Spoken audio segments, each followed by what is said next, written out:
so I can scrape it, get the edge of my flint cleaned off. And also there's a little hole called the vent. If anything plugs that hole, I might have a flash in the pan. So I can use that pick to make sure that vent is open and clear. Very well. So this musket has a crown and GR. GR stands for Georgius Rex, King George III. So this is an English-made musket. So if you'd like, you're welcome just to hold her. She weighs about 10 pounds. Gives you an idea of the weight of that thing. Yeah, got all the way back. Yeah. Very well. So what I'll do now is I'm going to post right over here. And I'll load over here and I'll step up and fire over the wall. You're about to see there's a lot of steps. One shot. Every time we fire, I've got to repeat these steps all over again. So that's why professional red coats like me, just hour after hour until this becomes muscle memory. You don't want to stop and try to remember what to do. Little without them. So the first command then is called take care, rest your fire locks, shoulder your fire locks, prime and load, open pan. Now I open up to get to my pan. Good afternoon, I'm about to fire the musket, so great timing. Hand to the cartridge. Right hand, pull out a paper tube which has gunpowder and a round musket ball just like a marble. Notice you only have one hand free. So that's why I must be able to tear it open with my teeth, get to my gunpowder and musket ball. Prime, pour a small amount of gunpowder in my pan. If I pour too much, I might lose my eyebrows. Shut your pan. Load, I pour down the rest of the powder. Take my thumb, get the musket ball started. Draw your rammer. Ram down your cartridge. And instantly turn my rammer. It's your power across the battlefield. Reach your rammer. Shoulder. Now loaded my one shot.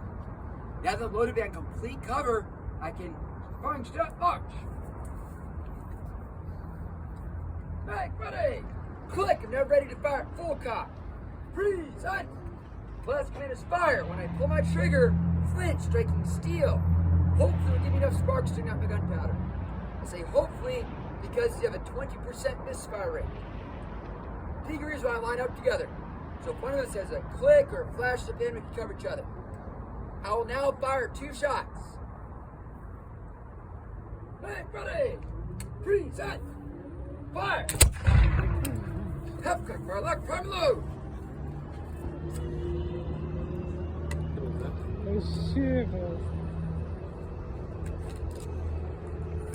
Impressed? Very.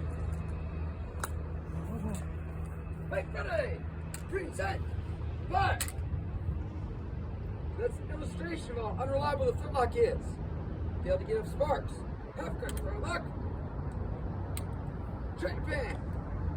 Polish, lock, cut, lock, freeze, set, fire.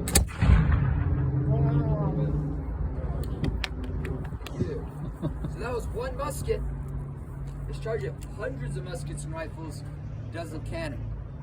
Yeah. It's a beautiful day. That breeze blew the smoke out of here quickly, but in this charge, it's at dawn. Yeah. Misty fog, and then you had all that smoke. That helps explain why the French and Americans had such a hard time charging all at once.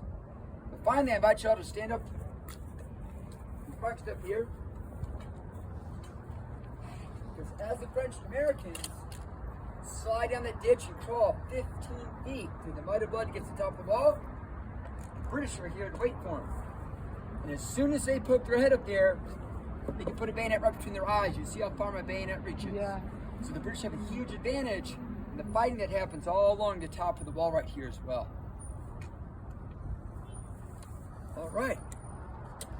So even though the French and Americans lose, they learn a lot of important lessons that eventually they'll use up there in Virginia at Yorktown. As the French come back, the French are going to help the Americans at Yorktown. That's going to go a long way. But that flag is more than just an idea. But instead, for that to be a flag of a free and independent United States. So with that, I really appreciate you coming out here today. Thank you. Thank you for the presentation. You're welcome. You're welcome. Thank you.